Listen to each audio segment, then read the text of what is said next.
Kumbaga yung wind, it feels like it's blowing you away. So I kind of like bring that vibe whenever I'm on stage na I get the attention of everyone and just blow their minds away with all the routines and everything that I do on stage.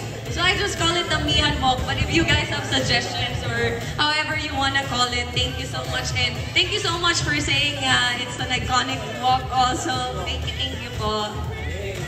Okay, so syempre, para naman masayahan ang ating mga guests tonight. Gusto niyo ba ng sample ng Amihan Walk? Yeah! Para mahina. Gusto niyo ba ng sample? Yeah! Sige, so of course, magpapasample tayo sa ating Miss Grand International First Runner-Up, CJ Opiasa!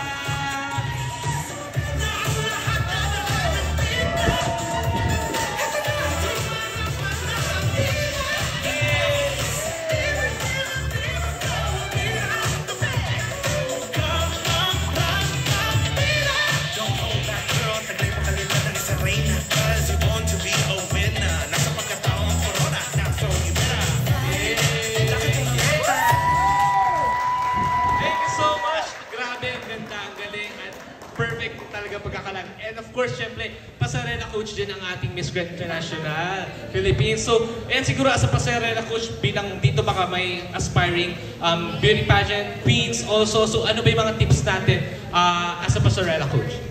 Okay. So, maraming points actually. But if you want to learn about walking, you always go back to the basics. So, as a trainer, I always go back to the basics before ako magturo ng mga routines and everything, because sometimes the girls feel a little bit overwhelmed and they wanna, go directly straight to doing routines, doing turns and everything. But always, first tip, you always go back to the basics. Para whatever happens on stage, you know the basics, you know how to play with the basics. So yun yung first tip. Secondly, yung confidence. Mahirap actually i-build yung confidence if you always look to that part where you have to copy someone's walk. So you cannot bring out that confidence within you if you always look forward to just copying someone's walk. Or for example, me as a trainer, some girls would say, I want to walk like you. Of course, I want them to be confident walking like me also on stage, but at the same time, I always tell them, it's not about copying someone, it's about creating your own on that stage. So as a trainer, I always try to dig deeper into the personality of the queens first. So whenever I train, I just let them walk. Doon ko na-feel ano ba yung personality niya, and I ask them, what do you want to bring on that stage? What personality you want to bring? You want to be playful? You want to be fierce? You want to be a little bit regal? So doon ako nag-play. So yun yung isa. You can only build your confidence if you go back to your core. And lastly, you have to get the best pair of heels. Promise. Even if, for example, you have the biggest brand of collections of shoes, but if you don't feel confident and comfortable with the heels you're wearing, then nothing could go, perfect on that stage.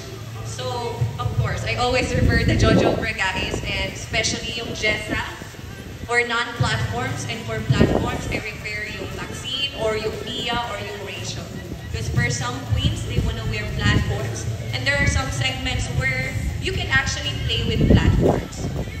But then another tip, if you want to do a lot of turns, if I know I'm giving you routines with a lot of turns, I'll let you wear heels with non-platform. So I'm always wearing the Jessa heels because ito yung very comfortable and it brings so much confidence in me whenever I'm wearing this.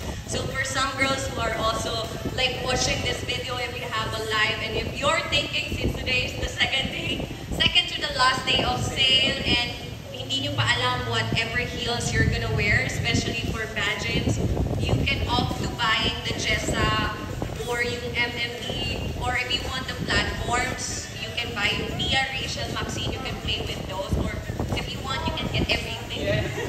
Ayan po. Thank you so much for those tips. Sana may, of course, meron talaga tayo